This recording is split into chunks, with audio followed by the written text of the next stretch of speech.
আমাদের আজকের যে রেসিপি আমরা সিলেক্ট করেছি সেটা হলো পালং শাক। ওয়াও, পালং শাক যারা আসলে খুব অ্যাডাল্ট তারাই পছন্দ করে, তবে আমরা আজকে যেভাবে দেখাবো আশা করছি বাচ্চারাও পছন্দ করবে। খাবে। তো পালং শাকের আমার প্রথম রেসিপি হলো চিংড়ি মাছ পালং শাক। তাহলে চলুন কি কি উপকরণ লাগছে দেখে নিই।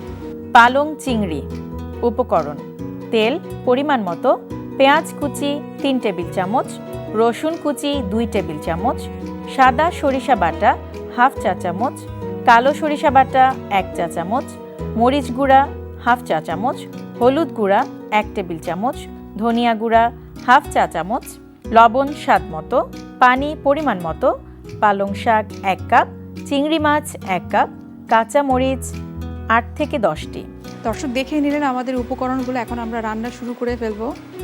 পালং চিংড়ি এটা কিন্তু খুব কমন একটা রেসিপি, আমরা এটা সব জায়গায় মোটামুটি দেখি। হ্যাঁ, আমি এটা রান্না করব সর্ষের তেল দিয়ে। দিচ্ছি সর্ষের তেল, বেশি না, 1 টেবিল চামচ পরিমাণ, খুবই অল্প। তার সাথে দিয়ে দেব পেঁয়াজ, পেঁয়াজ কুচি, রসুন কুচি। পেঁয়াজ এবং রসুন এই দুটো কিন্তু শাকে খুব ভালো যায়। শাক মানে আসলে রসুন থাকতে হবে, সেটা খুব ভালো পরিমাণে। সেটাই, একটু ভালো করে পেঁয়াজ আর রসুনটা ভেজে নিতে হবে। তারপর আমি মশলাগুলো দেব। পালং শাকের সাথে সর্ষেটা খুব ভালো যায়, আর বিশেষ করে আমি চিংড়ি মাছ এখানে ব্যবহার করছি। তো চিংড়ি মাছের সাথে আমি দুটো সর্ষে এখানে দেব, একটু আলাদা করে রাখি, কারণ দুটো রেসিপিতে আমি সর্ষে ব্যবহার করব। এই জন্য একটু হাফ হাফ করে নিলাম, এখানে হাফ রেখে দিলাম। কারণ সাদা আর কালো সর্ষে, কালো সর্ষেতে যেটা হয় ঝাঁঝ বেশি হয়, মানে স্ট্রং একটা ফ্লেভার আসে, এটা খুব ভালো। সর্ষে বাটা, তার সাথে গুঁড়ো মরিচ আধা চা চামচ, লবণ আধা চা চামচ। আমি একটু পানি দিয়ে দিচ্ছি যেহেতু পেঁয়াজটা ভাজা হয়ে গেছে। এই রকম লালই হবে, একটু লাল হবে। হ্যাঁ,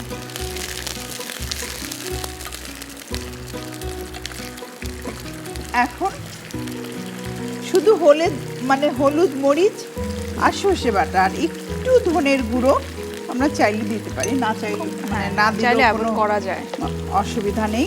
দিচ্ছি লবণ। পেঁয়াজ আর রসুনের একটা বেরেস্তার গন্ধ কিন্তু বেরিয়ে গেছে, হয়ে গেছে। দিয়ে দিলাম। খুব হালকা মশলা দিয়েই কিন্তু রান্না করতে হয়। দিচ্ছি লবণ আধা চা চামচ পরিমাণ। আমি শাক এবং চিংড়ি একই সাথে এখানে ব্যবহার করব, কারণ দুটোই খুব অল্প সময় ধরে রান্না করতে হয়। আর পালং শাক দিয়ে আমরা কিন্তু কিমা পালং খেতে পারি, তারপরে পালং পনির যেটা হয়, এটা খুব একটা ফেমাস একটা ডেলিশিয়াস ইন্ডিয়ান রেসিপি, যেটা মানে ইন্ডিয়ান কুইজিনের মধ্যে হয়। এছাড়াও পালং শাক কিন্তু ইটালিয়ান ডিশেও প্রচুর ব্যবহার করা হয় পাস্তার সাথে। আচ্ছা, পাস্তা, মোজারেলা চিজ এবং পালং। তো কাজেই এই পালং শাকের গুণও বহু, এর ব্যবহারও কিন্তু সারা পৃথিবীতে এটা সমাদৃত। অনেকভাবে ইউজ করা যায়, এত বেশি নিউট্রিশিয়াস সেই কারণেই। হলুদ মরিচটা আমি সরিয়ে দিচ্ছি, আমার আপাতত ইউজ হচ্ছে না। এটাকে আমরা ঢেকে দিব। হ্যাঁ, একটু আমরা ঢেকে দেব, মশলাটা একটু ঢেকে হতে থাকো। রান্না করতে হবে আমাদের, বেশি না, 10 মিনিট ঢেকে আমরা রান্না করব, যতক্ষণ পর্যন্ত মশলাটা ভুনা না হয়ে যায়। মশলাটা ভুনা হয়ে গেলেই পালং আর চিংড়ি একসাথে দিয়ে দিব, দিয়ে আমি মাত্র 10 মিনিট রান্না করব। তা না হলে যেটা হবে, এই পালংয়ের যে গ্রিন কালার নষ্ট হয়ে যাবে, চিংড়ি মাছ হয়ে যাবে, রাবারি হয়ে যাবে কালার, আর তখন কিন্তু আর ঢাকবো না।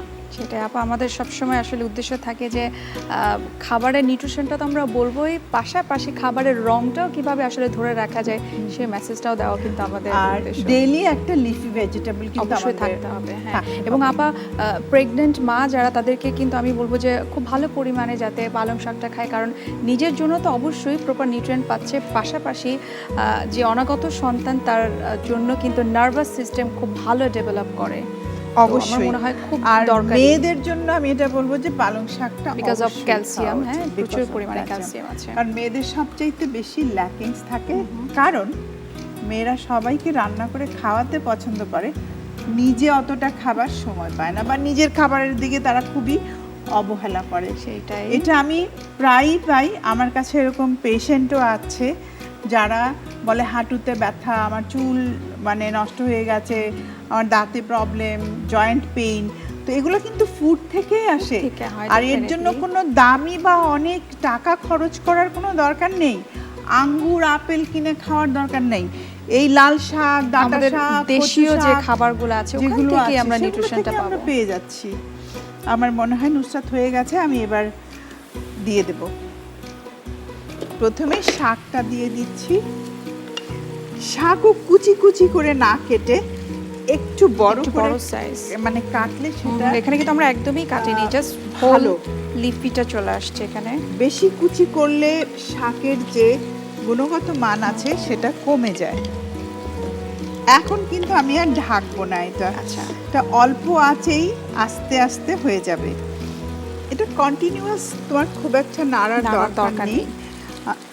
ঢেকে দিলে যে প্রবলেমটা হতো, এই যে দেখুন একটা গ্রিন কালার, এই সবুজ কালারটা কিন্তু থাকবে না, এটা একেবারেই নষ্ট হয়ে একটা অন্য রঙে পরিণত হয়ে যাবে। একটা জিনিস, চিংড়ি এবং পালং শাক খুব বেশি সময় ধরে রান্না করতে হয় না, 10 মিনিটেই রান্না হয়ে যাবে, খুবই ইজি, খুব ছটপট রান্না করতে এবং ইজি একটা রেসিপি। শোনো, ফ্রিজে চিংড়ি মাছ থাকে, শাকও কিন্তু আমাদের ঘরে থাকে, কাজেই আমি যদি মনে করি যে খাবার টেবিল রেডি হতে হতে ইজিলি কিন্তু আমি রান্না করে এটা ফ্রেশ শেষ শাক করে ফেলা যাবে, টেবিলে দিতে হ্যাঁ, পারি। হ্যাঁ। আসলে শাকটা না আগে রান্না না করে ঠিক সার্ভ করার আগে যদি রান্না করে খাওয়া যায়, এর স্বাদটাও ভালো থাকে আর এর পুষ্টিমানও স্মেলটা থেকে যায় কিন্তু, তাই না? এক্স্যাক্টলি।